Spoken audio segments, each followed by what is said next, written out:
Ito na yung homemade natin na 3 wheels mga idol, malapit na matapos. Ganda ng tingnan oh. Kaso lang wala pa tayong tangke na ilagay dyan mga ka-idol. Paki-like, paki-subscribe my YouTube channel mga idol. Sana po suportahan niyo po ako mga idol. Paki-share din itong video. Ito na mga idol, ayan. Papalitan lang natin pag magkapera tayo, papalitan natin ng gulong na wide rim para maliit lang. Pero maganda naman siyang patakbuhin. Kaso lang wala pang tangke yan. Tangke ko lang mga idol.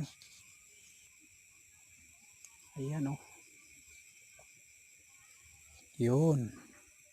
Di ba? May amplifier yan, may music din yan mga idol.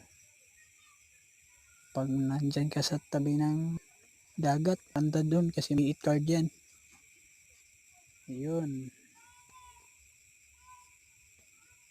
Homemade yan, homemade 3 wheels yan mga idol. Kung nagusto, paki-like, paki-subscribe, paki-share mga idol. At sa Facebook page, content, paki-follow na din. Yun. Nagmalaking sounds dyan sa talikuran mga idol. Na doon sa bahay may